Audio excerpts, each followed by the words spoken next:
Olá, você está na TV Justiça. Hoje vamos rever a sessão plenária do dia 19 de dezembro, marcando o encerramento dos trabalhos do plenário do Supremo Tribunal Federal no ano de 2013. Sessão única a partir de agora. 18 de dezembro de 2013, presidente do senhor ministro Joaquim Barbosa, Procurador-Geral da República, doutor Rodrigo Janot Monteiro de Barros, apregoados seguintes processos: recurso extraordinário com agravo e mandado de segurança e outros processos constantes da presente ata. Consulto os senhores ministros se há alguma observação a ser feita sobre a ata. Não havendo, declaro-a aprovada. Primeiro, feito com sustentação oral, ministro Teori Zavascki, habeas corpus número 109.193, paciente Magno Manuel Severino, impetrante Defensoria Pública da União. Senhor presidente, tem um outro habeas corpus, em matéria semelhante, nós podemos fazer um julgamento conjunto. Temos também o habeas corpus número 112.776, paciente Feliciano Ferreira Acácio, impetrante Defensoria Pública da União. Excelência, tem a palavra, ministro Teori. Vou fazer um relatório resumido. O que determinou que a segunda turma submetesse esses habeas corpus à consideração do plenário é que existe uma divergência de interpretação entre a primeira e a segunda turma a respeito do disposto no artigo 42 da Lei 11.343, 2006, que dispõe o seguinte: o juiz, na fixação das penas, considerará com preponderância sobre o artigo 59 do Código Penal a natureza e a quantidade da substância ou do produto, a personalidade e a conduta social do agente.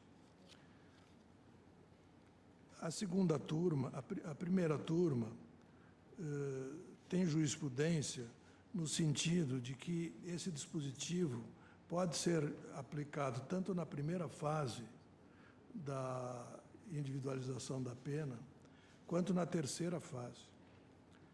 E a primeira turma tem interpretação no sentido de que esse dispositivo se aplica à primeira fase da fixação da pena.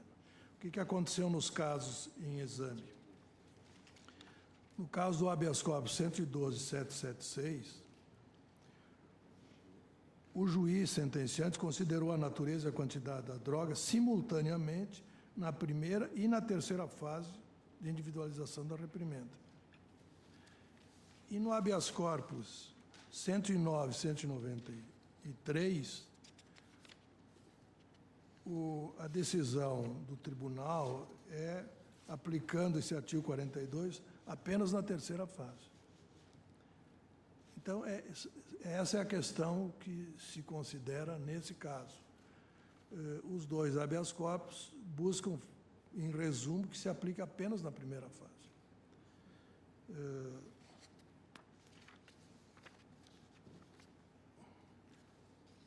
No habeas corpus 112.776, existe também uma outra questão, a cujo respeito, penso eu, não há propriamente uma divergência de interpretação entre as turmas, que é quanto à aplicação do artigo 1º, do parágrafo 1º do artigo 2º da Lei 8.072, com a redação que foi dada pela Lei 11.464, 2007, que o tribunal, por decisão tomada no habeas corpus 111.840, considerou inconstitucional. De modo que essas são as questões, basicamente, que se discutem nesses dois mandados de segurança. Eu penso que com esse breve relatório seja viável já a sustentação oral por parte da Defensoria Pública e, de qualquer modo, eu fiz distribuir aos colegas previamente o relatório e a minha proposta de voto. É o relatório, senhor. Falará pela Defensoria Pública da União o doutor Gustavo de Almeida Ribeiro. A palavra. Obrigado, eminente ministro Joaquim Barbosa. presidente deste egrégio Supremo Tribunal Federal, eminente ministro Teori Zavascki, relator destas impetrações, eminentes ministros do Supremo Tribunal Federal, eminente Procurador-Geral da República, Rodrigo Janot. Como relatado pelo eminente ministro Teori Zavascki, a matéria trazida nas duas impetrações ora em análise diz respeito à dosimetria de pena no crime de tráfico de drogas. Mais especificamente, como deve ser considerada a quantidade da droga apreendida com o acusado, bem como sua natureza. Ainda de acordo com o relatório, há uma divergência conhecida pela instituição impetrante entre as duas turmas deste egrégio Supremo Tribunal Federal. Primeira delas, primeira turma, dizendo que essa quantidade pode ser considerada tanto na primeira fase da aplicação da pena, ou seja, na fixação da pena base, e também na escolha da fração de redução prevista no parágrafo 4º do artigo 33, portanto, na terceira fase da aplicação da pena, na valorização, na escolha daquele montante de redução. Por sua vez, a segunda turma tem entendido de forma pacífica que essa circunstância só pode ser aplicada quando da fixação da pena base nos termos do que disposto no artigo 42. Pois bem, excelências, em primeiro lugar, a Defensoria lembra que o Supremo Tribunal Federal tem jurisprudência pacífica, no sentido de que uma mesma circunstância, uma única circunstância, só pode ser invocada uma vez, quando da dosimetria. Exemplo disso é a questão da condenação anterior. Quando um acusado tem contra si uma única condenação anterior, essa condenação pode ser invocada para ser considerada como reincidência. Mas se a condenação é única, não como maus antecedentes simultaneamente. Da mesma forma, e até em obediência ao disposto no artigo 61 do Código Penal, quando um crime é qualificado por uma única qualificadora, se essa circunstância já foi aplicada para qualificá-lo, não pode ser invocada como agravante. Permite-se, caso existam várias qualificadoras, que uma seja invocada nessa circunstância e as demais como agravantes. No caso dos autos, excelência, são dois os habeas corpus, como já relatado pelo eminente ministro Teori Zavascki, e um deles, à guisa de exemplificação, o paciente foi preso supostamente portando 6,35 gramas de crack, ou seja, sua pena foi majorada em decorrência da natureza da droga. É uma circunstância única. Natureza da droga. Se ela é aplicada em um momento da dosimetria, essa mesma circunstância não deve, nos exatos termos da jurisprudência do Supremo Tribunal Federal, ser novamente invocada para piorar, para agravar a situação. Ou ainda, no outro caso, a quantidade, a mesma coisa. Se essa quantidade é invocada quando da fixação da pena base, na primeira fase, portanto, ela não pode novamente ser chamada para a escolha da fração de redução do parágrafo 4º do artigo 33. E ainda, excelências, aliás, essa é a jurisprudência que emana da colenda segunda turma. E peço vênia para ler, à guisa de exemplificação, precedente da lavra da eminente ministra Carmen Lúcia, no julgamento em dezembro do ano passado. Trata-se do habeas corpus 112.798, concedido pela colenda segunda turma, em que um dos itens da ementa está assim redigido. Item 3. A natureza e a quantidade do entorpecente foram utilizados tanto na primeira fase da dosimetria para a fixação da pena base, como na terceira fase, para a definição do patamar da causa de diminuição do parágrafo 4º do artigo 33 da Lei 11.343 de 2006, em 1/6. Bis in idem, patamar de 2/3 a ser observado. Trata-se do habeas corpus 112.798, relatado pela eminente ministra Carmen Lúcia, julgado na segunda turma. Ordem conhecida em parte e concedida por unanimidade. Prosseguindo, excelências, há ainda um outro aspecto com relação à quantidade ou à natureza da droga que calha destacar dessa tribuna. Quando se discute fração de redução, excelências, significa que o julgador já reconheceu previamente que aquele acusado faz jus à redução. Ou seja, que preenche concomitantemente, simultaneamente, os 4 requisitos previstos no texto legal. Porque se assim não fosse, a discussão da fração de redução estaria prejudicada, estaria superada. Se não preenchesse simultaneamente a circunstância de ser primário, ter bons antecedentes, não integrar a organização criminosa ou não se dedicar à atividade criminosa, se essas 4 condições não estivessem presentes de forma simultânea, sequer haveria discussão acerca da fração de redução de pena. E por que digo isso? Isso, no entender da Defensoria Pública, é relevante, eminentes ministros. Porque significa que o próprio magistrado, o próprio julgador, já considerou, portanto, se tratar do chamado tráfico privilegiado, ou do pequeno traficante. Ou seja, o próprio julgador já reconheceu, quando cogita da causa de diminuição, já reconheceu fazer jus àquela diminuição o paciente, ou o acusado, no caso. E se se permite essa majoração em cascata, progressiva, cumulativa, o benefício legal acaba por se esvair, acaba por se tornar inócuo. Ou seja, o próprio julgador já reconheceu, essa pessoa faz jus ao benefício, preenche todos os requisitos de forma concomitante, de forma simultânea, e se aumenta. Na primeira fase, reduz a diminuição, esse benefício legal acaba por se tornar quase que inócuo. E ainda, excelências, há um aspecto com relação à quantidade de drogas, nítido, principalmente para quem tem uma gama bastante grande de habeas corpus, oriundos de diversos estados da federação, de diversas regiões do país, que é, além do bis in idem, além da questão do bis in idem, em reforço, há ainda a proporcionalidade, porque essa consideração excessiva da quantidade, para agravar a situação do acusado, ainda traz outro problema, que é a enorme discrepância entre os diversos julgadores do que seria grande quantidade. Ou seja, além de ser bis in idem, considerar mais de uma vez a mesma circunstância, dado pela decorrência ou da natureza ou da quantidade, essa variação excessiva ainda torna mais insegura a situação do acusado. E outro aspecto ainda com relação à quantidade. Como vossas excelências bem sabem, muitas das vezes, na verdade, na maioria das vezes, o verdadeiro dono da droga, o verdadeiro grande traficante, sequer se aproxima dela. Muitas vezes arregimenta pessoas, sabe-se lá em quais condições, muitas vezes pessoas oriundas de países pobres, devastados por guerras, por epidemias, muitas vezes devedores, até mesmo do próprio tráfico, por questões de não conseguir sustentar o próprio vício, às vezes pessoas, em regra, pessoas oriundas das classes mais humildes, que não conseguem manter o próprio vício de outra forma. E essas pessoas, muitas vezes, a essas pessoas são impostas quantidades, trabalhos, sem muito poder de escolha ou de qualquer tipo de ingerência sobre aquela circunstância.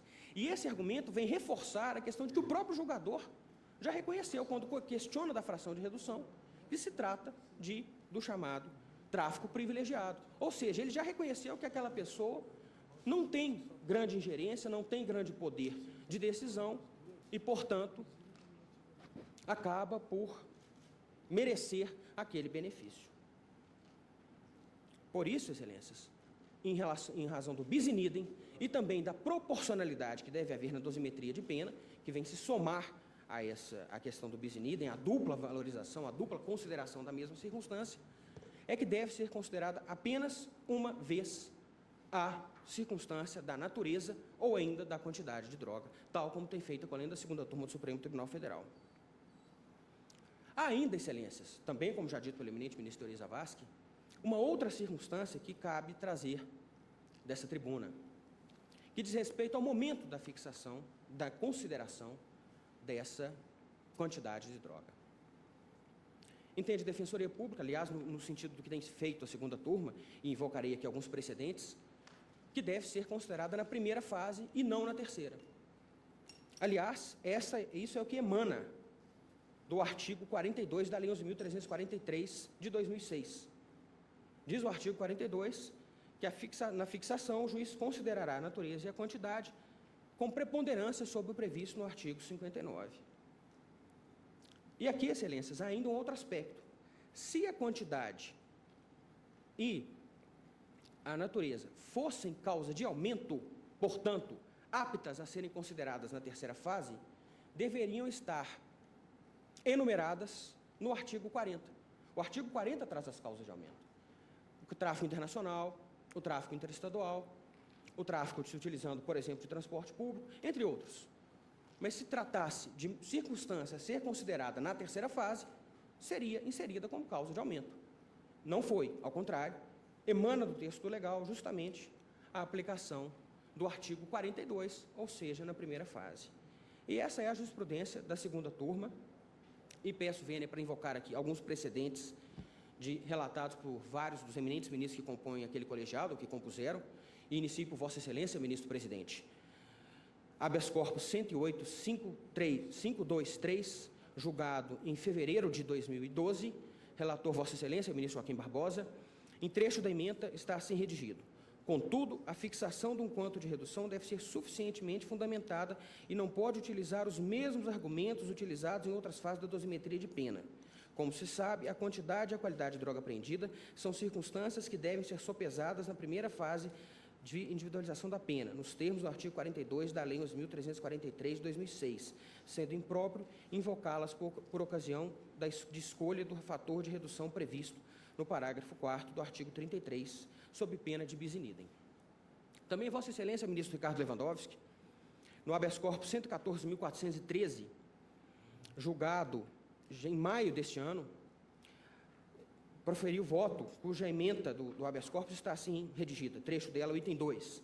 Esta segunda turma construiu o entendimento de que a natureza e a quantidade da droga apreendida devem ser consideradas na primeira fase da dosimetria, em observância ao que dispõe o artigo 42 da Lei 11.343, segundo o qual o juiz, na fixação das penas, considerará com preponderância sobre o previsto no artigo 59 do Código Penal a natureza e a quantidade da substância ou do produto, a personalidade e a conduta do agente, a conduta social do agente. Também o eminente ministro Celso Mello, eminente ministro decano, no habeas corpus 114.372, julgado em dezembro do ano passado, em dezembro de 2012, portanto, na mesma linha, exatamente na mesma linha. Crime de tráfico de entorpecentes, Lei nº 11.343 de 2006, artigo 33, parágrafo 4º. Causa especial de diminuição de pena, utilização do fator de redução em grau menos favorável, sem adequada justificação dos motivos ensejadores da operação de dosimetria penal, quantidade ou natureza de drogas apreendidas com o condenado como circunstância judicial a ser ponderadas somente na primeira fase da dosimetria penal. Lei 11.343 de 2006, artigo 42, e segue. E, por fim, um julgado bastante recente, também de maio, do eminente ministro Gilmar Mendes, concedido à unanimidade pela segunda turma, presentes naquela oportunidade a eminente ministra Carmen Lúcia, que presidia a sessão, o eminente ministro Gilmar Mendes, que era o relator, o ministro Celso de Mello, o ministro Ricardo Lewandowski, o ministro Teoriza Vasque. A ordem foi concedida e está, assim, ementada no que interessa a matéria trazida à discussão. Item 4. Quantidade e qualidade da droga apreendida são circunstâncias que devem ser analisadas na primeira fase de individualização da pena, nos termos do artigo 42 da Lei 11.343 de 2006, sendo impróprio invocá-las por ocasião de escolha do fator de redução previsto no parágrafo 4º do artigo 33, sob pena de bis in idem. E já no começo da sustentação, eu tinha ainda invocado o precedente da lavra da eminente ministra Carmen Lúcia. Portanto, Excelências, pede à Defensoria Pública que seja reconhecida que a mesma circunstância só possa ser invocada uma vez na fixação da pena base e não na escolha do fator de redução. E, assim sendo, que seja concedida a ordem para que, não considerada essa circunstância na terceira fase, seja concedida aos pacientes a redução em seu grau máximo com todos os seus consectários, ou seja, a possibilidade de concessão de regime mais brando que o então fixado, de substituição da pena, vez que configura bis in idem e é desproporcional à dupla consideração da mesma circunstância quando da dosimetria penal, nos termos dos precedentes dessa turma, em relação desse colégio plenário, em termos da fixação da pena, da invocação da mesma circunstância, e da segunda turma, no que concerne especificamente a dosimetria penal, é o que espera e pede a Defensoria Pública, agradecendo desde já a atenção de Vossas Excelências. Agradeço a Vossa Excelência. Conceda a palavra ao eminente Procurador-Geral da República, doutor Rodrigo Janot Monteiro de Barros. Excelentíssimo senhor relator, excelentíssimo senhor presidente, excelentíssimos ministros, ouvi com atenção o quanto dito pelo defensor público. A intervenção será rápida e gostaria de acrescentar à manifestação escrita do Ministério Público algumas rápidas, ligeiras observações. A primeira delas é, com a devida vênia dos que sustentam em contrário, entende o Ministério Público não haver um direito fundamental à reprimenda mínima. O princípio constitucional da individualização da pena exige uma compatibilidade, o exame do comportamento e as consequências do crime praticados. Fica, portanto, assentado o pressuposto de que, para o Ministério Público, inexiste esse direito fundamental à pena mínima. Como dito da tribuna, um dos habeas corpus se refere a 6 gramas, 6, alguma coisa de gramas de crack, mas o outro se refere a 70 pedras de crack, e com o efeito que decorre do uso dessa droga. Não me impressionou também o argumento trazido da tribuna, metajurídico, de que essas pessoas são pessoas pobres, desassistidas da vida, pressionadas pelos grandes traficantes. Se assim levarmos o argumento nos levaria à própria descriminalização da conduta, por inexigibilidade de conduta diversa. Portanto, não sensibiliza ao ver do Ministério Público o argumento trazido da tribuna. O segundo é que realmente a quantidade e qualidade de drogas não é causa prevista de aumento, mas é previsto na lei como elemento, sim, de ponderação no cálculo da fração de redução. E o cálculo da fração de redução não pode se ter como um tabelamento automático e aritmético na fixação da pena do réu, se não violado o próprio princípio da individualização da pena. Mas o que se tem é que a quantidade e a qualidade da droga deve influir na fixação do percentual de redução, porque é através dela que se infere a maior ou menor culpabilidade da conduta, é através dela que se infere a potencialidade maior ou menor da lesividade do ato. As condutas mais gravosas devem receber, segundo o princípio da individualização da pena, uma reprimenda maior do que aquelas menos gravosas. Daí a necessidade, o reflexo na culpabilidade do agente apta a autorizar, sim, a ponderação nas hipóteses de fixação do percentual de redução da pena. Com essas breves observações e reiterando a manifestação escrita em ambos os habeas corpus, reitera o Ministério Público Federal o pedido de indeferimento das ordens.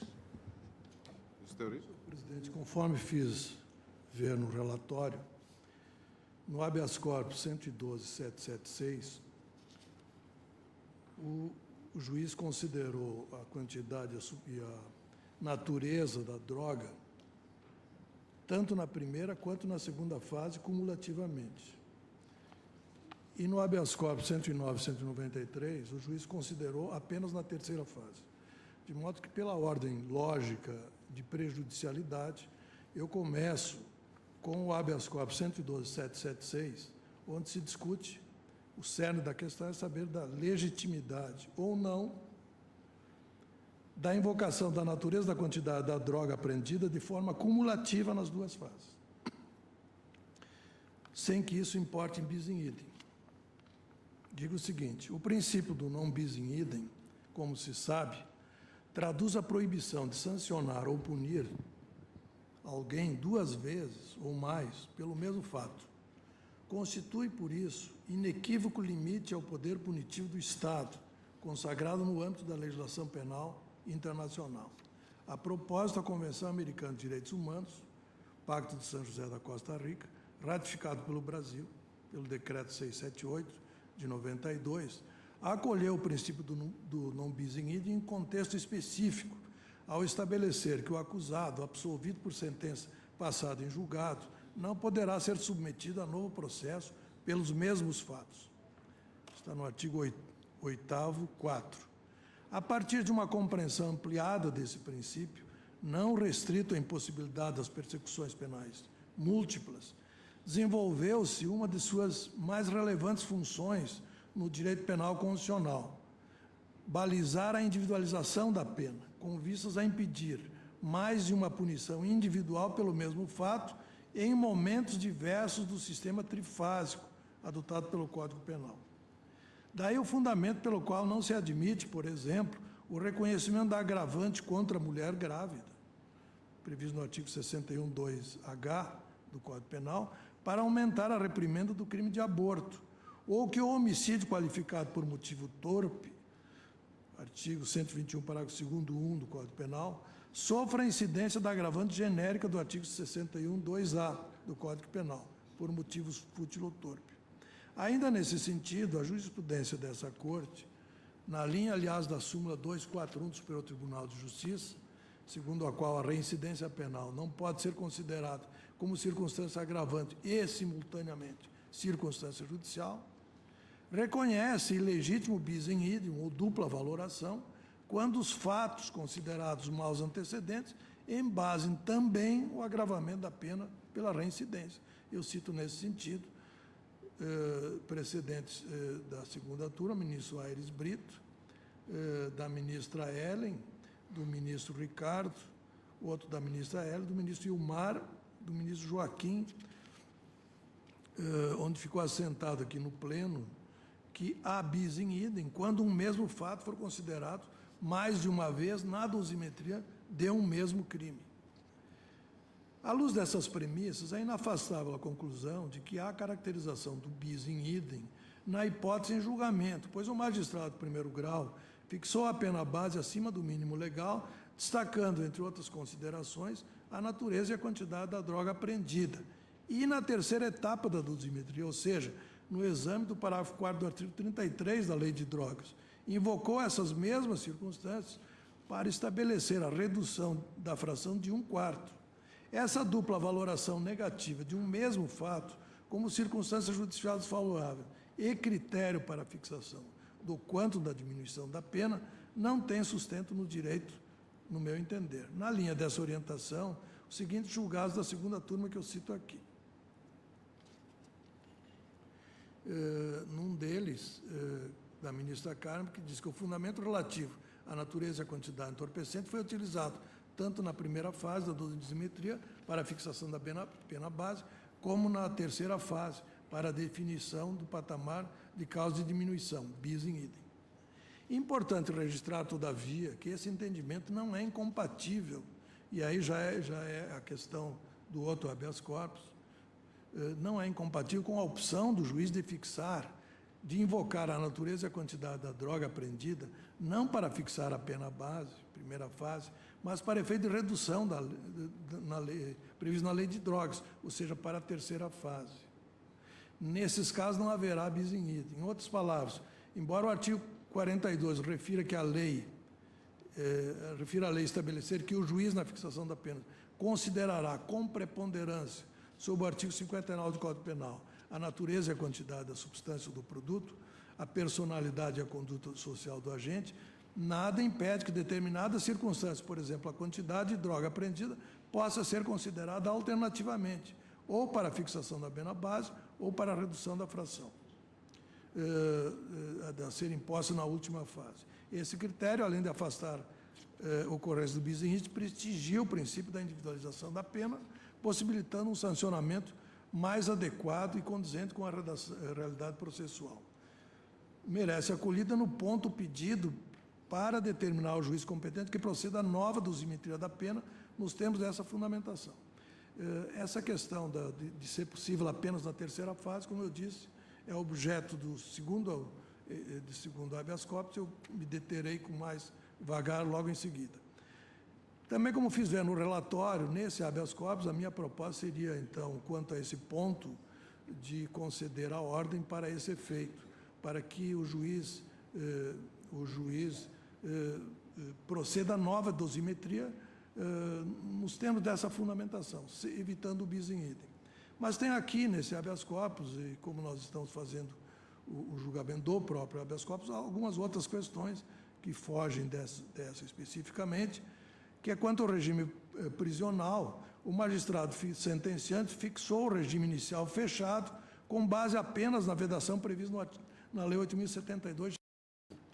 Ele disse o seguinte: nos termos do parágrafo 1º do artigo 2º da Lei 8.072, o regime inicial de cumprimento de pena será fechado, sendo que a progressão do regime obedecerá ao disposto no parágrafo 2º do mesmo diploma legal. Ocorre que esse dispositivo invocado foi julgado inconstitucional pelo Supremo e, na linha de precedentes, agora sim, de ambas as turmas, o caso é de considerar a ordem também nesse ponto para que o juiz fixe o regime prisional à luz do artigo 33 do Código Penal. E há uma terceira questão relativamente à substituição da sanção corporal por pena restritiva de direitos. Penso que não tem razão impetrante, porque a sentença condenatória negou ao paciente a referida substituição sob os seguintes fundamentos: a quantidade da pena, o expressivo volume de droga apreendida, o fato de as circunstâncias judiciais não serem plenamente favoráveis ao acusado e, por decorrência de tal regime legal, resta incompatível a substituição da pena privativa de liberdade por penas restritivas de direito, mesmo porque as penas substitutivas devem ser aplicadas unicamente nos crimes de pequeno ou médio potencial ofensivo, de acordo com o artigo 44, 1 e 3 do Código Penal. Vê-se, portanto, que a decisão não revela nenhum constrangimento ilegal imposto ao paciente, pois ressalta que a referida conversão da pena não seria socialmente adequada em razão das circunstâncias concretas da prática delitiva, em especial a natureza e a quantidade do entorpecente apreendido com o paciente, 14,94 quilos de maconha divididos em 13 porções, 150 gramas de entorpecente conhecido como haxixe. Registro, por outro lado, que a nova dosimetria da pena em nada afetará os fundamentos utilizados pelo juízo de primeira instância nesse ponto, tendo em vista que, seja qual for a fase que se aplique, a natureza e a quantidade da droga apreendida são circunstâncias que persistirão para negar ao paciente a substituição da reprimenda, a teor do artigo 44.3 do Código Penal. Nesse ponto, as duas turmas orientam-se pela legitimidade da negativa de substituição da pena em situações como que se apresentam nos autos, eu cito precedente. Portanto, nesse caso específico, o habeas corpus 112.776, a minha proposta de voto seria no sentido de concessão parcial da ordem para determinar ao juiz competente que proceda à nova fixação da pena imposta ao paciente, sem o bis in idem, quanto à natureza e à quantidade da droga, e fixe o novo regime prisional à luz do artigo 33 do Código Penal. Relativamente ao habeas corpus 109 e 193, em que o juiz considerou a quantidade e a natureza da droga apenas na terceira fase, e o habeas corpus pede que seja considerada ilegítima essa conduta, esse procedimento do juiz, o meu voto é no sentido de denegar a ordem. O cerne da controvérsia, como disse, é saber se é legítima a invocação do artigo 42 da Lei de Drogas na terceira fase da dosimetria. É sabido que nessa fase, em que são analisadas as causas de aumento majorantes e de diminuição minorantes, o critério utilizado para dosar a fração adequada e suficiente para a reprovação do delito é construído, em regra, a partir de elementos que guardem relação com a minorante ou a majorante. Assim, por exemplo, no Código Penal, é prevista a causa de diminuição em razão da prática do delito na forma tentada, artigo 14, parágrafo único. Salvo disposição em contrário, pune-se a tentativa com a pena correspondente ao crime consumado, diminuída de 1 a 2 terços. Nesse ponto, construiu-se o entendimento de que o critério decisivo é a maior ou menor proximidade da consumação, ou seja, a distância percorrida no iter criminis. Da mesma forma, na hipótese do reconhecimento da continuidade delitiva, o percentual de aumento dela decorrente, que varia de 1/6 a 2/3, deve ser acolhido em atenção ao número de infrações praticadas. Essa é a jurisprudência aqui do tribunal, cita um precedente da ministra Carmen. Na própria lei de drogas, as causas de aumento previstas no artigo 40 também permitem ao julgador dosar a cota a partir de parâmetros delimitados na majorante. Relativamente à causa de diminuição da pena, prevista no parágrafo 4º do artigo 33 da Lei 8.343, é da jurisprudência de ambas as turmas dessa Corte o entendimento de que essa minorante, entre aspas, está condicionada ao preenchimento cumulativo dos requisitos legais, primariedade, bons antecedentes e agente que não se dedique a atividades criminosas nem integre organização criminosa, fecha aspas. Isso é um precedente do ministro Fux, e, no mesmo sentido, cito o precedente do habeas corpus 101.265, relator para acordo, ministro Joaquim, cada um de turmas diferentes. Tais critérios negativos são, portanto, excludentes da possibilidade de redução da pena. Ou estão todos presentes, ou não se aplica o dispositivo. Mas isso revela a dificuldade de se saber que balizas deve o julgador adotar para definir o quantum da diminuição, maiormente em fase da largueza da faixa admissível, 1/6 a 2/3. É que ou o sujeito é primário ou não, ou tem bons antecedentes ou não tem, ou participa de atividades criminosas ou não participa, ou integra organização criminosa ou não integra. Ora, não havendo critérios pré-estabelecidos para a escolha do quantum de diminuição, na terceira fase, uma vez que a lei não colocou à disposição do julgador nenhum dado que pudesse servir de parâmetro, não parece contrário ao direito a possibilidade de o julgador socorrer-se de uma ou mais circunstâncias descritas no artigo 42 da Lei de Drogas. Assim, na primeira fase, leva-se em conta algumas circunstâncias, das preponderantes ou não, e mais adiante, dosa-se a redução com base em outras circunstâncias diferentes, evitando assim o bis in idem. Sem admitir essa interação entre o parágrafo 4º do artigo 33 e o artigo 42 da Lei 11.343, o julgador ficaria limitado a aplicar indistintamente a maior fração a todos os condenados que fizessem jus à redução, acarretando uma uniformidade de apenamento em flagrante violação ao princípio da isonomia, da proporcionalidade, da legalidade, da motivação e da individualização da pena. Isso porque qualquer circunstância utilizada pelo magistrado, e não só a quantidade ou a qualidade da droga, mas, por exemplo, a personalidade ou a conduta social do agente, estaria levando em consideração, em última análise, o artigo 42 da Lei de Drogas. Nessa linha de compreensão, é certo afirmar que, cito aqui um precedente do ministro Ricardo na primeira turma, o juiz não está obrigado a aplicar o máximo da redução prevista quando presentes os requisitos para a concessão desse benefício, tendo plena discricionariedade para aplicar a redução no patamar que entenda necessário e suficiente para a reprovação e prevenção do crime, segundo as peculiaridades do caso concreto. Do contrário, seria inócua a previsão legal de um patamar mínimo e um máximo, fecha aspas. Importante registrar que essa discricionariedade juridicamente vinculada, conferida ao magistrado, de definir o momento de sopesar as circunstâncias, se na primeira ou na terceira fase da dosimetria, não constitui novidade na jurisprudência dessa Corte, sendo admitida, inclusive, em casos análogos, que sequer apresentam as peculiaridades em questão. Assim, a título ilustrativo, é da jurisprudência de ambas as turmas que, havendo duas condenações com trânsito em julgado, poderá o juiz considerar uma delas como um maus antecedentes e a outra como agravante genérica do artigo 61.1 do Código Penal, reincidência, sem que isso acarretasse um bis in idem.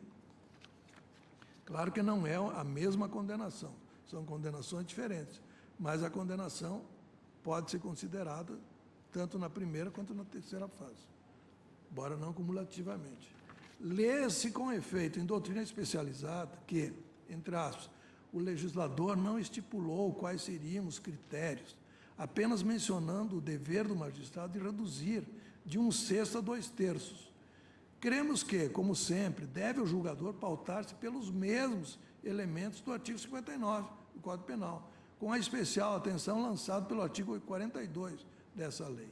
É lógico que há de existir o cuidado de evitar o bis in idem, ou seja, levar em conta 2 vezes a mesma circunstância, como temos defendido em outros trabalhos. Eu estou citando aqui Guilherme de Souza Nutti. Como temos defendido em outros trabalhos, as causas de diminuição da pena são mais relevantes que as circunstâncias judiciais do artigo 59 do Código Penal, de caráter nitidamente residual, percebendo enorme quantidade de drogas, ainda que em poder de um traficante primário de bons antecedentes, sem outras ligações com o crime organizado, pode reservar tais circunstâncias para utilizar na redução da pena, exemplo 1/6. Se assim o fizer, não se valerá da mesma circunstância por eleição da pena base, com fundamento no artigo 59 do Código Penal. Está na sua obra Leis Penais e Processuais Penais Comentadas. No mesmo sentido de que a ausência de um critério específico no plano normativo faculta ao juiz aplicar a pena na primeira fase, levando em conta algumas circunstâncias, das preponderantes ou não, e na última fase, dosar a redução em virtude de outras circunstâncias diferentes, também a doutrina de Vicente Greco Filho, de Andrei Borges de Mendonça, de Paulo Roberto Galvão de Carvalho, cujas fontes eu cito aqui no meu voto. Com base nesse entendimento, há julgados chancelando o entendimento de que tais circunstâncias, a que se refere ao artigo 42, podem ser consideradas, embora não de forma cumulativa, mas alternativa, na primeira ou na terceira fase de individualização da pena. Eu cito aqui precedentes do ministro Ricardo, na primeira turma, no habeas corpus 103.430. Cito aqui, isso é de 2010, cito um precedente da ministra Carmen, no habeas corpus 110.920, na segunda turma. Cito aqui o habeas corpus 99.440, do ministro Joaquim Barbosa, na segunda turma. E cito um precedente da minha relatoria, julgado agora, dia 29 de outubro. O acordo ainda não foi publicado também na segunda turma, nesse mesmo sentido. De modo que na segunda turma nós temos essa pequena divergência interna, embora nós consideremos que em qualquer hipótese, em hipótese alguma, se admite a aplicação cumulativa na primeira e na terceira fase, nós temos julgados que admitem na primeira ou na terceira. O que eu estou defendendo é essa jurisprudência que ela admite ou na primeira ou na terceira. Em suma, esse critério, além de afastar a ocorrência do bis in idem, prestigia o princípio da individualização da pena, possibilitando um sancionamento mais adequado e condizente com a realidade processual. Aliás, há alguns julgados da primeira turma em que se admitiu até mesmo que, abre aspas, a natureza e a quantidade da droga apreendida sejam utilizados tanto na primeira fase da dosimetria quanto na segunda, como eu disse. Guarde-se reserva a esse entendimento, que aqui não está em questão, para ressaltar que a dupla apenação, a dupla valoração importa um bis in idem, como eu disse. De modo que, à luz dessas premissas conceituais, não se verifica, no caso, a ocorrência de constrangimento ilegal, uma vez que a natureza da droga apreendida foi utilizada somente na terceira fase da dosimetria, ou seja, para fixar o valor de redução da causa de diminuição do artigo 33, parágrafo 4º, na fração de 1/6, não havendo, portanto, violação ao princípio do ne bis in idem. Além disso, a quantidade da droga apreendida, 70 petras de crack, não pode ser considerada ínfima, como afirma a impetrante, notadamente por se tratar de entorpecente com elevado grau de nocividade. Aqui é a questão da natureza da droga também. Dispensável registrar, por fim, que aplicar qualquer fração de diminuição diversa daquela imposta pelas instâncias ordinárias demandaria o revolvimento de fatos e provas, o que também esse ponto não seria viável nos mandados de segurança. Mantida a reprimenda, tal como fixado pelo Tribunal de Justiça de Minas Gerais, não há como substituir a pena privativa de liberdade em sanção restritiva de direitos. Isso porque a pena imposta ao paciente, 4 anos e 2 meses, afasta o requisito previsto no artigo 44, inciso 1 do Código Penal. Em suma, senhor presidente, eu considero que, nesse caso, agiu legitimamente o Tribunal de Justiça de Minas Gerais ao considerar a natureza da droga. Na terceira fase da dosimetria, o meu voto, nesse caso, é pela denegação da ordem. É assim que voto, senhor presidente. Presidente, como observou o ministro Teori, a primeira turma tem uma posição divergente. Eu recentemente me juntei à primeira turma, de modo que vou deferir por uma rodada a manifestação de voto ao eminente ministro Luiz Fux, que vai fazer o contraponto e sustentar a posição da primeira turma, se Vossa Excelência estiver de acordo. Egrégio Tribunal Pleno, senhor presidente, ilustres representantes do Ministério Público, senhores advogados presentes, estudantes. Senhor presidente, as premissas nas quais se baseia a primeira turma, elas são diversas das premissas fixadas aqui, em grande parte por aplicação analógica de dispositivos pela segunda turma. A primeira turma, no tocante às premissas teóricas, entende que a natureza e a quantidade da droga apreendida podem ser utilizadas tanto na primeira fase da dosimetria do crime do artigo 33 caput, parágrafo 1º da Lei 11.343, quanto para a gradação da causa de diminuição de pena prevista no parágrafo 4º do mesmo artigo, pois tais circunstâncias constituem elementos indiciários de dois fatores distintos. Em primeiro lugar, a intensidade da lesão à saúde pública. E, em segundo lugar, o grau de envolvimento do agente com a criminalidade, que, como destacou o ministro Zavascki, aqui a hipótese não é de agravar a pena, não é uma causa de aumento de pena. Aqui a hipótese é de sopesar se é possível aplicar uma minorante, tendo em vista a quantidade da droga. Então, o que nós, na primeira turma, ressaltamos é que a nova lei veio proteger, de um lado, a saúde pública e, de outro lado, agravar a situação daquele que está envolvido na atividade criminosa e na organização criminosa. Isso porque a Lei 11.343, ela foi editada com a finalidade declarada de proteger a saúde pública de todos os malefícios que as drogas podem causar. Para atingir esse desiderato, o legislador, isso está na exposição de motivos, ele dirigiu maior rigor penal às condutas daqueles que se dedicam ao tráfico organizado de drogas, dispensando em contrapartida um tratamento mais brando àqueles que se envolvem com a mercancia ilícita de entorpecentes de maneira apenas eventual. Nesse sentido, o parágrafo 4º do artigo 33 da Lei 11.343 dispõe o seguinte: nos delitos definidos no caput e no parágrafo 1º deste artigo, as penas poderão ser reduzidas de 1/6 a 2/3, vedada a conversão em penas restritivas de direitos, desde que o agente seja primário, de bons antecedentes, não se dedique às atividades criminosas e nem integre organização criminosa. Os pressupostos para a diminuição da pena, que é o que está em jogo aqui, são, portanto, a primariedade, os bons antecedentes, a não dedicação às atividades criminosas e a não integração à organização criminosa. Deve-se entender que só faz jus a minorante aquele que não se dedica à prática de atividades criminosas, seja de que natureza for, nem faz parte de organização criminosa de qualquer espécie, uma vez que o dispositivo legal não distingue essa organização criminosa. Percebe-se, assim, que o crime de tráfico de drogas previsto no caput, no parágrafo 1º do artigo 33 da lei em comento, visa tutelar o bem jurídico saúde pública, enquanto que a minorante do parágrafo 4º, denominado tráfico privilegiado, baseia-se no diminuto envolvimento do agente com a criminalidade organizada. Obviamente, o sujeito que pratica o tráfico de drogas sempre possui algum tipo de envolvimento com o submundo criminoso, ainda que pontual e momentâneo.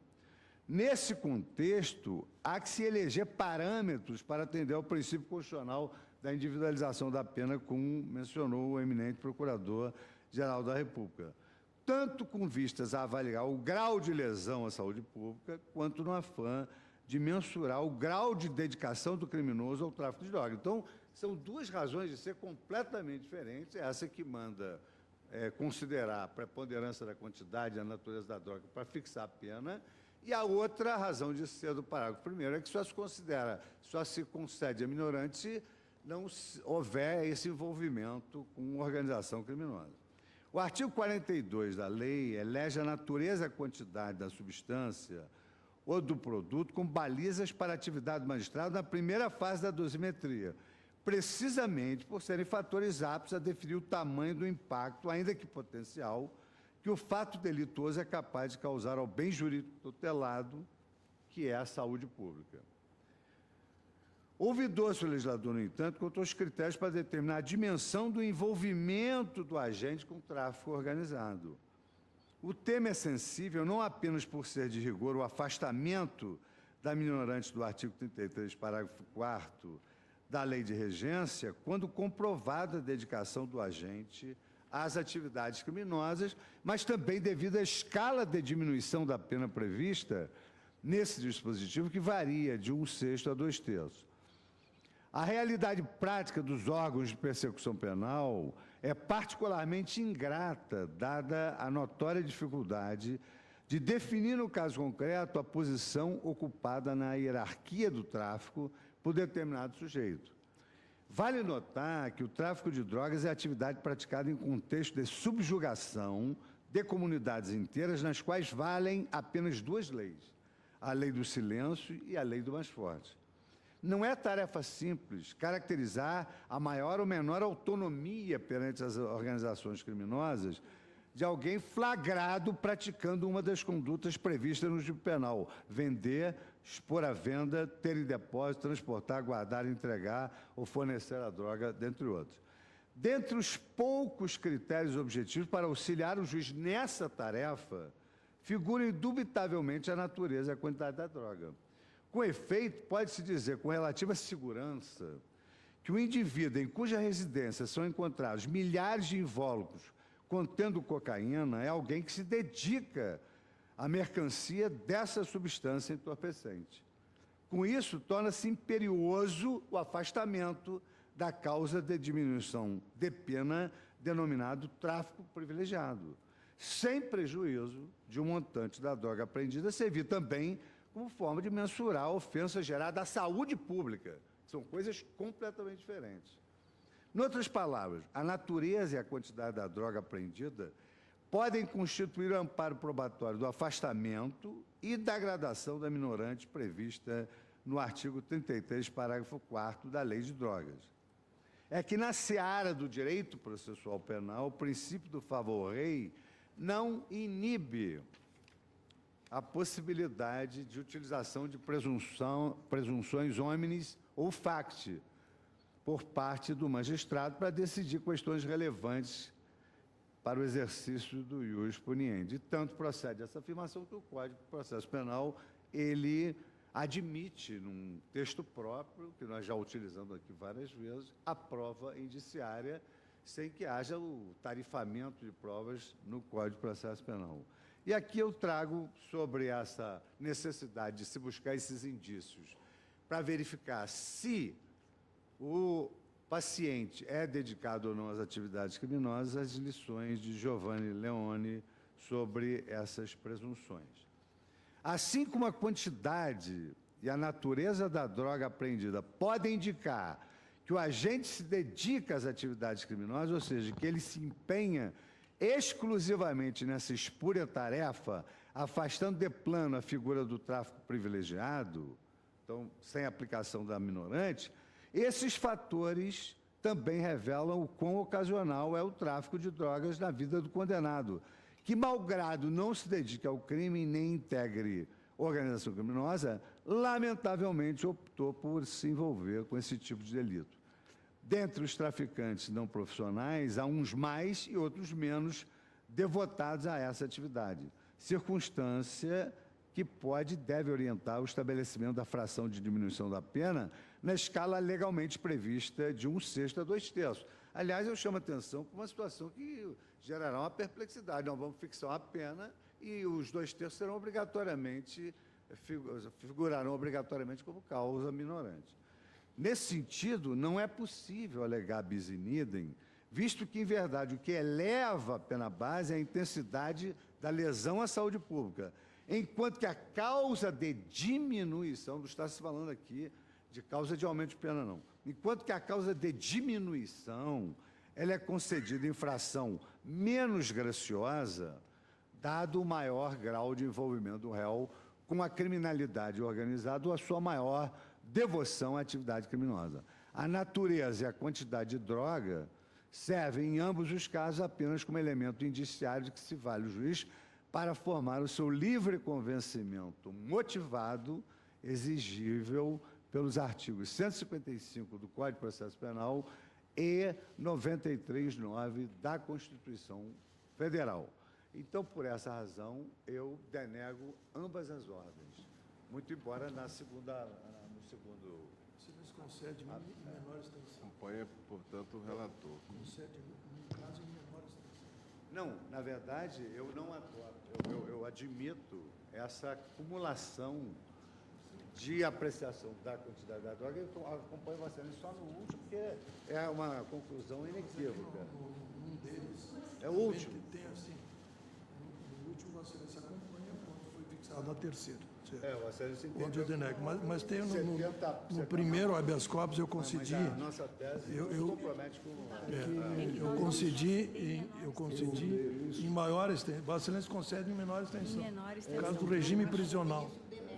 Denega. Não denego. Não, num dos hábeas concede menor extensão.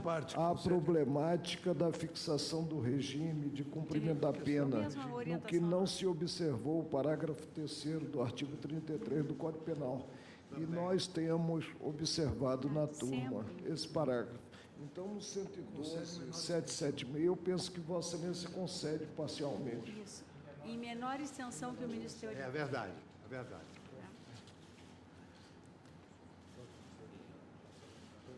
Presidente,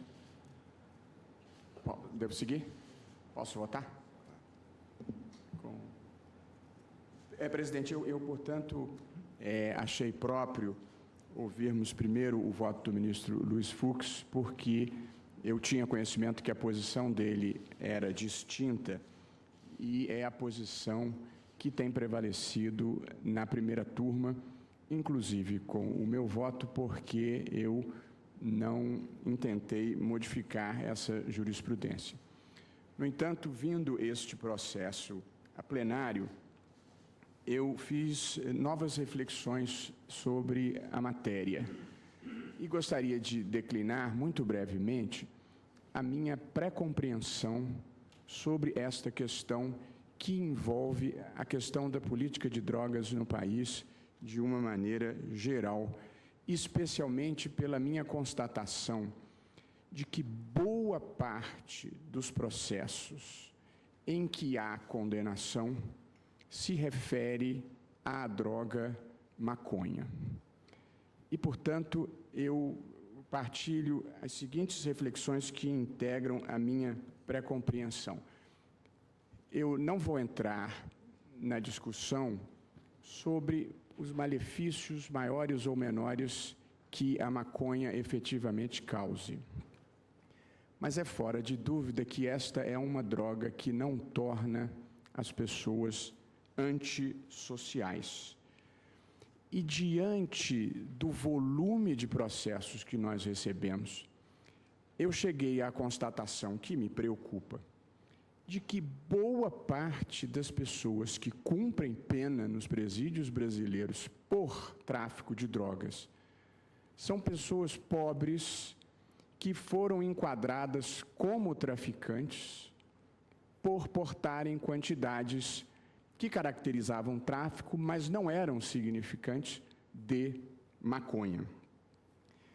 E A minha constatação pior é a de que esses jovens, geralmente negros e pobres, entram nos presídios por possuírem quantidades não tão significativas de maconha e saem desses presídios escolados no crime e pessoas muito piores do que eram quando entraram.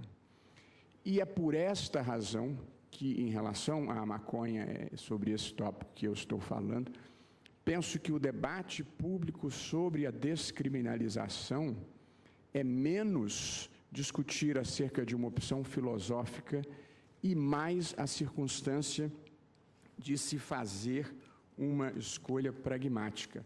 Veja que o foco do meu argumento não é a questão do usuário, não que considere esse foco desimportante, mas a minha preocupação é outra e é dupla.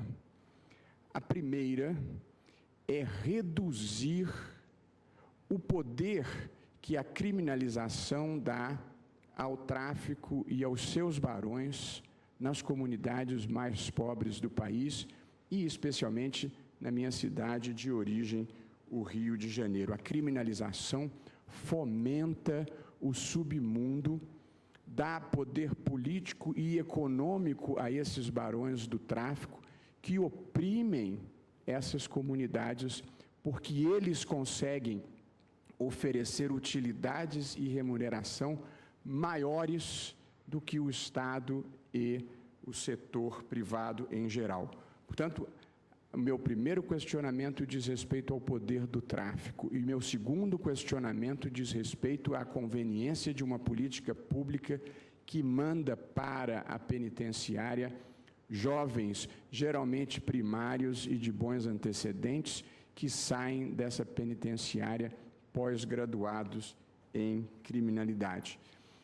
Porque tenho esta pré-compreensão de que boa parte dos presos do país são pessoas não perigosas incriminadas por quantidades de maconha e, evidentemente, não estando ao meu alcance nem deste tribunal modificar a legislação nessa matéria, está, no entanto, ao meu alcance e possibilidade optar por uma interpretação menos dura desta legislação.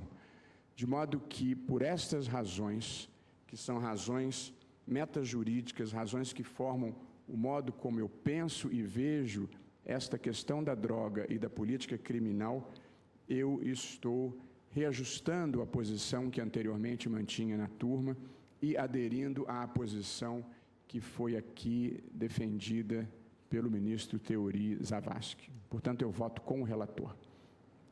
Ministra Rosa Weber. Senhor presidente, tanto o ministro Teori quanto o ministro Fux expuseram com minudência, né, e de uma forma absolutamente judiciosa as posições díspares da primeira e da segunda turma com relação ao tema em debate. E agora o ministro Barroso ainda, né, dá destaque a essas questões metajurídicas que são reveladoras da sensibilidade, da delicadeza do tema que nós estamos a tratar. Eu vejo, num primeiro momento, com relação ao tema que estamos definindo, a necessidade de se estabelecer, e aí eu fiquei em dúvida com relação à posição, ao voto do ministro Luiz Roberto, no sentido da adoção do critério qualidade ou natureza e quantidade de droga para efeito de definição da dosimetria da pena na sua primeira e terceira fase, de forma cumulativa, entendi que Sua Excelência afasta.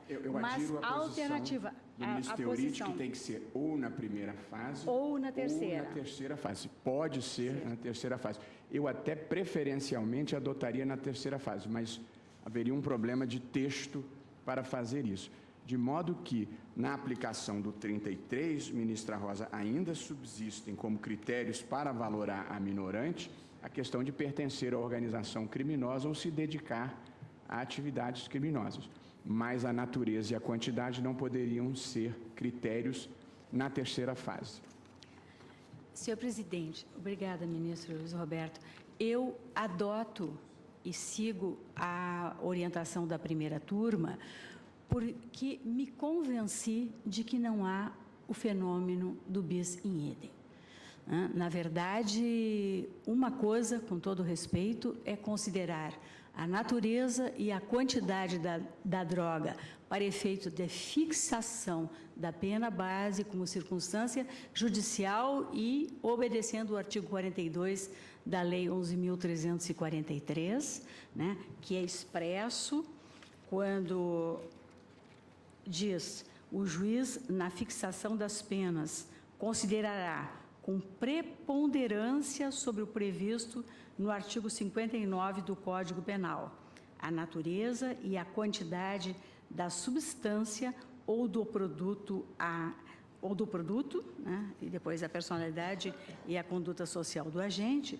E outra coisa, com maior respeito, é entender que a natureza e a quantidade da droga podem servir, sem que tal implique bis in idem, como indicativos do grau de envolvimento do agente no mundo das drogas, como meros indicativos para efeito de aplicação do artigo 33, parágrafo 4º também da Lei 11.343, que em sua dicção reza: nos delitos definidos no caput e no parágrafo 1º deste artigo, as penas poderão ser reduzidas de 1/6 a 2/3, desde que o agente seja primário, de bons antecedentes, não se dedique às atividades criminosas, nem integre organização criminosa. Tivemos algumas semanas na primeira turma uma discussão interessante sobre a possibilidade de aplicação da minorante desse parágrafo 4º num caso de mula, né, de pequeno traficante, um boliviano, né, que foi surpreendido no terminal rodoviário de Barra Funda, em São Paulo, vindo de Porto Suarez, e havia ingerido 50 cápsulas de cocaína. E eu entendi que era o caso, e me louvando, inclusive, num precedente da segunda turma da lavra do ministro Gilmar Mendes, de aplicar a ele a minorante, enquanto mula. Então, entendo realmente uma questão sensível e uma questão delicada.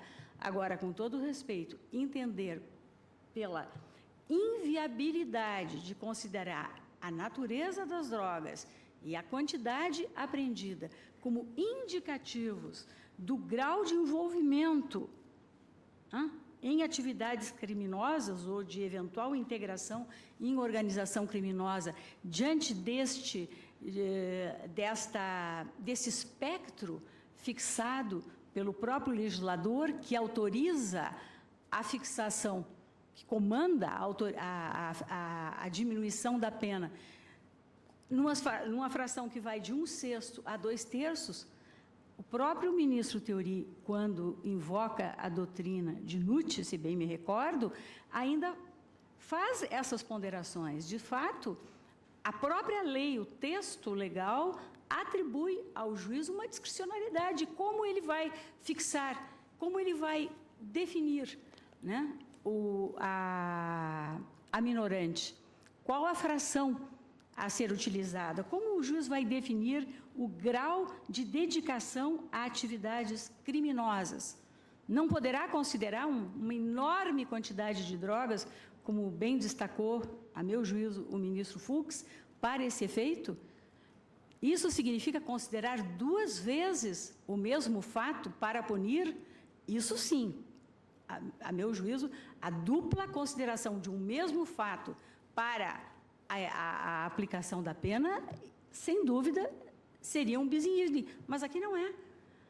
Natureza e quantidade das drogas são indicativos de um menor ou maior grau para efeito de definição do percentual de redução, e não é de acréscimo, é de redução da pena, porque é uma minorante que nós estamos tratando. E eu peço vênia até por ter me estendido um pouquinho, porque, na verdade, eu reafirmo a minha posição na primeira turma, eu voto na linha proposta pelo ministro Fux, denegando a ordem num dos habeas e deferindo a ordem numa menor extensão, apenas para a definição do regime de cumprimento da pena, no outro habeas. Mas, se a questão se colocar, senhor presidente, se há bis in idem, ou melhor, se pode considerar ou na primeira fase da dosimetria, ou se pode considerar também na terceira fase apenas, sem que tal implique bis in idem, aí eu peço vênia. Eu entendo que, a se concluir pela existência do bis in idem, o meu voto seria no sentido da consideração da natureza e quantidade da droga exclusivamente na primeira fase de dosimetria da pena, pedindo vênia aos respeitabilíssimos entendimentos contrários. Ministro Dias Toffoli. Senhor presidente, eu vou pedir vênia ao eminente relator para manter a posição que tem adotado na primeira turma. Nós estamos aqui diante do tráfico privilegiado. E o parágrafo 4º do 33, ao permitir este favor ao sentenciado, ele estabelece que esse favor não é possível de ser deferido a quem seja reincidente, quem não seja primário. Só pode ser deferido, portanto, a quem seja primário, tenha bons antecedentes, não se dedique à atividade criminosa ou não pertença à organização criminosa. Pois bem, aquele que tem maus antecedentes, aquele que se dedica à atividade criminosa, aquele que participe ou integre de uma organização criminosa organicamente, não tem esse benefício. Não é, portanto, beneficiado pelo parágrafo 4º do 33. Aquele que se enquadra na possibilidade do tráfico privilegiado, a lei estabeleceu uma calibragem para dizer quanto seria esse benefício. Se quisesse a lei estabelecer que não caberia ao juiz ponderar, ele estabeleceria o quanto que deveria ser aplicado e ponto. Mas a lei estabeleceu uma calibragem. Ao estabelecer essa calibragem, que é deferida ao julgador, o que o julgador vai levar em consideração? Olha, era uma pessoa que não tinha antecedentes, réu primário. Não integra uma organização criminosa porque era uma mula eventual, contratada ali para aquela viagem específica. Não se dedicava à atividade criminal porque foi seduzida naquele momento, ad hoc, para fazer o transporte de droga, o caso mais comum. E essa pessoa está levando maconha. E temos uma outra que está levando não sei quantas pedras de crack, quantos quilos de cocaína. Não poderá o juiz fazer essa ponderação, qual que é o mais privilegiado, qual que é o menos privilegiado? Os dois são privilegiados, porque tratam-se de casos de réu primário, nas hipóteses que estou aqui a construir. Trata-se de casos de réus primários, réus que não integram organização criminosa, réus que tenham dedicação ali eventual, ad hoc para o crime, de acordo com o que está nos autos. Um levou 1 quilo de maconha, outro levou 1 quilo de cocaína. Olha, essa dosagem, essa calibragem é exatamente para o juiz distinguir, com a devida vênia do avanço, da evolução que houve aqui do ministro Barroso, exatamente essas circunstâncias que Vossa Excelência ponderou inicialmente ao fazer a abordagem de uma análise sobre drogas mais ofensivas ou menos ofensivas, ou mesmo drogas que são inofensivas, em tese, mas que estão penalizadas pelo nosso ordenamento. Esse desvalor da conduta é intrínseca a essa análise do tráfico privilegiado. Não tem como deixar de se analisar aqui a conduta. Não há como.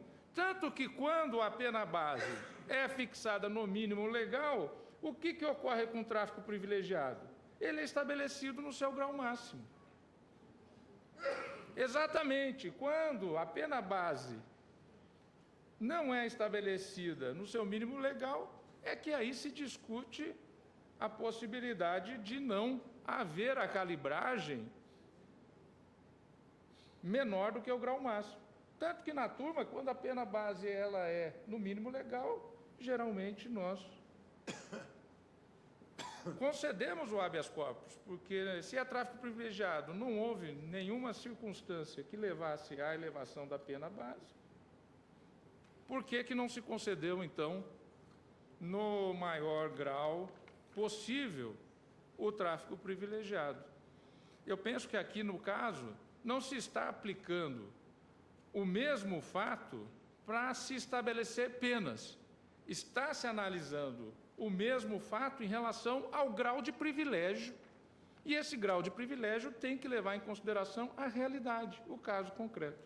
Por isso, subscrevendo tudo quanto já foi dito pelo ministro Luiz Fux, pela ministra Rosa Weber, mas não sem deixar também de louvar a manifestação do ponto de vista metajurídico do ministro Luiz Roberto Barroso, e, aliás, está para ser lançado no Brasil um livro que demonstra o fracasso do combate à droga, da chamada guerra às drogas, iniciada no governo Nixon nos Estados Unidos e que tomou o mundo como uma grande guerra, que é um livro do italiano Roberto Saviano chamado 000, que é um livro que está sendo traduzido e deve ser lançado no Brasil no início do ano que vem, e que traz à baila essa questão que foi colocada no Brasil pelo ex-presidente Fernando Henrique, da necessidade de se discutir uma outra forma de se combater esse grande mal que aflige a nossa sociedade.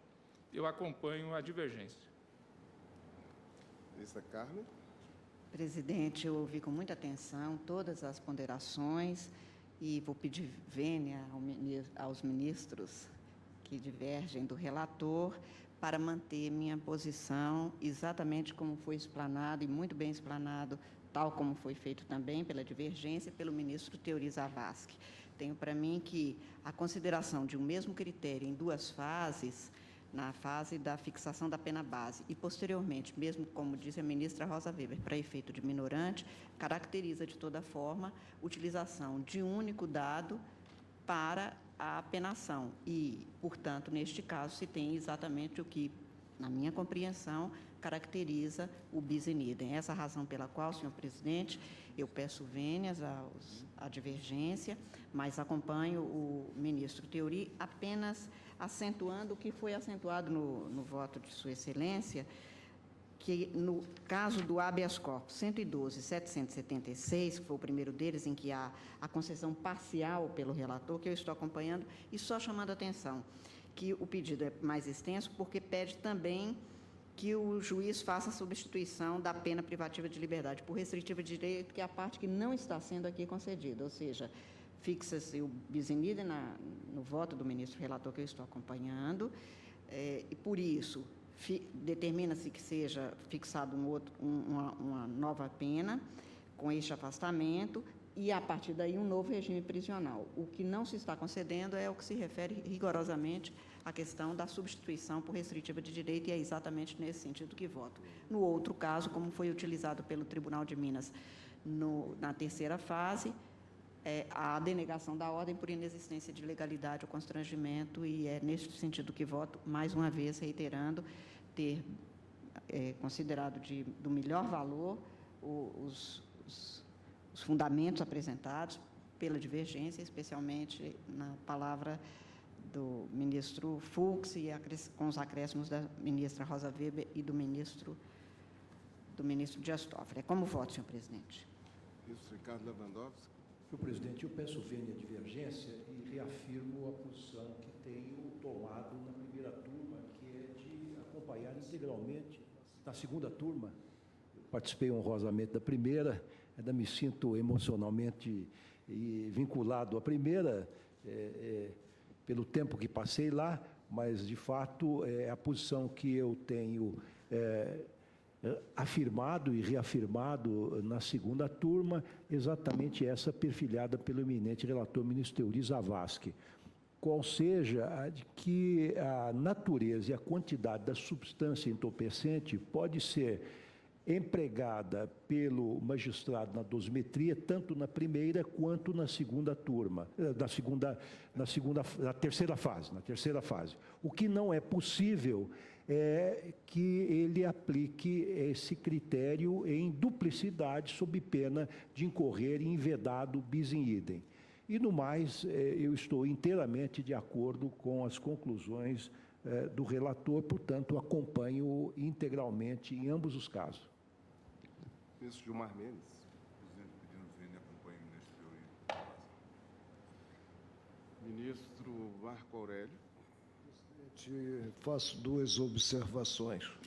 Em primeiro lugar, ante o recrudescimento da prática criminosa, houve, após 30 anos da edição da lei primitiva, a Lei 6.368 de 76, uma tomada de posição no campo político-normativo pelo Congresso quanto ao maior rigor em tratar-se a matéria. Segunda observação, presidente. A causa de diminuição prevista no parágrafo 4º do artigo 33 da nova Lei de Tóxicos, a Lei 11.343 de 2006, ela não elucida, o preceito não elucida a fixação da percentagem ao cogitar da diminuição de 1/6 a 2/3. E, evidentemente, essa consideração ela deve ocorrer no âmbito de um juízo de ponderação da prática criminosa. Evidentemente, o intérprete há de encontrar base no Código Penal, nas normas gerais do Código Penal, para essa fixação. Há uma tendência, reconheço, de potencializar-se o princípio que impede, no campo penal, a duplicidade. Chega-se ao ponto de se dizer que, na fixação da pena base, presentes as circunstâncias judiciais do artigo 59 do Código Penal, não se pode levar em conta elementar do crime. Quando o tipo prevê um piso e um teto, e, evidentemente, se fixa, considerada a prática delituosa, se fixa, a partir do 59, a pena adequada para o caso concreto. Presidente, a causa de diminuição da pena pode conduzir a um quantitativo inferior ao piso previsto na norma que define o tipo. E, por isso mesmo, se deve marchar com absoluta segurança quanto à observância, ou seja, quanto, no caso concreto, à fixação do percentual.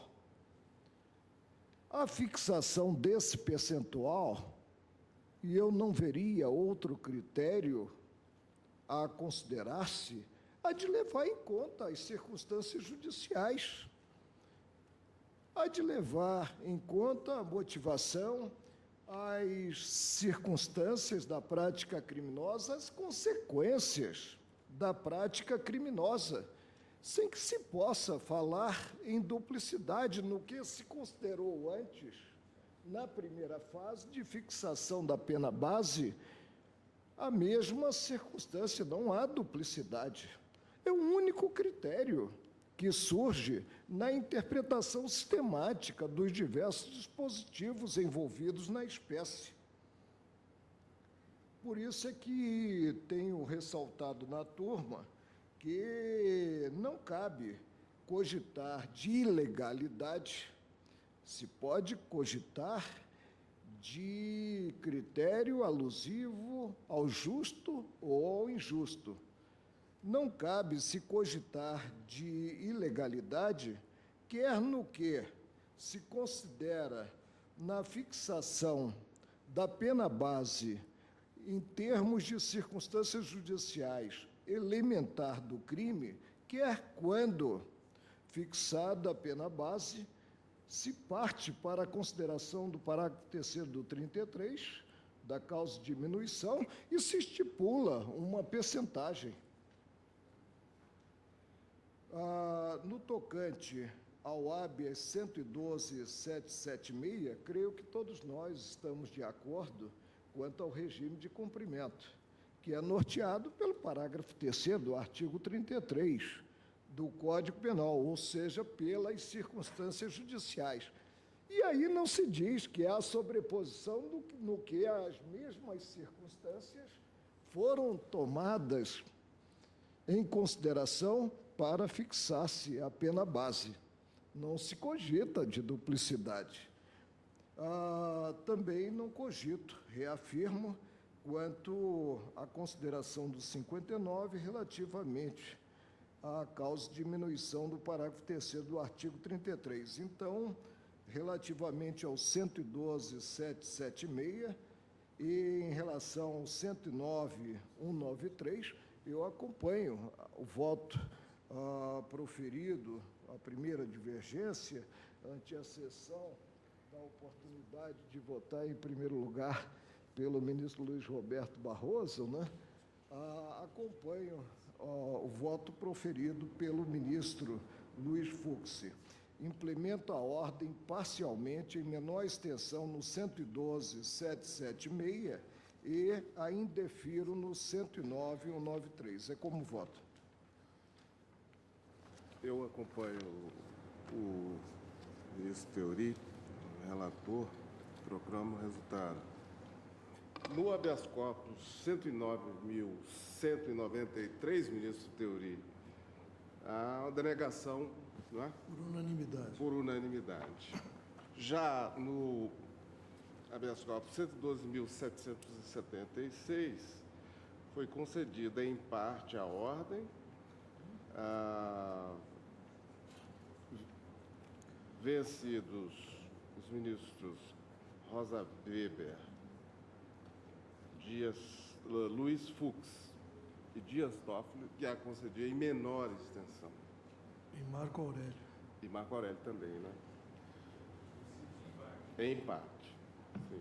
Concedido em parte, vencidos em parte por conceder em menor extensão, ministra Rosa, ministro Fux, ministro Toffoli e ministro Marco Aurélio. A tese eleita pelo colegiado para observância, colegiado maior observância nas turmas, é essa.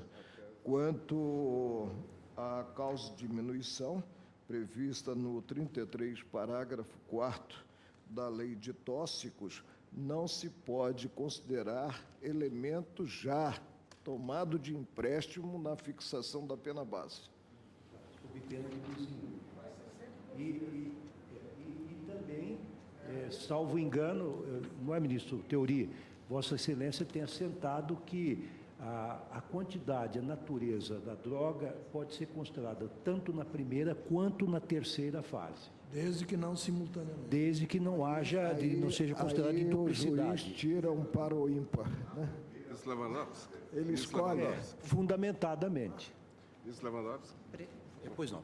Presidente, eu só em relação ainda a essa proclamação, eu ainda não seria o caso de o colegiado, de o plenário delegar que, quando fosse se tratasse apenas da aplicação em casos sujeitos aos juízes, se não poderíamos decidir monocraticamente aplicando o... Sim. Presidente, se é deliberação do colegiado, peço a Vossa Excelência que registre o meu voto, até mesmo por coerência, em sentido contrário. Claro. Entendo que essa ação nobre, que é a ação de habeas corpus, no que voltada a preservar a liberdade de ir e vir, deve, com um processo devidamente aparelhado, ser apresentado ao colegiado. Não aplico no tocante a ela, quer o 557, subsidiariamente, do Código de Processo Civil, que é o 21 do Regimento Interno. Ficam os relatores autorizados a decidir autorizados por monocraticamente delegação sobre a decidir o tema. monocraticamente. Obrigada, presidente.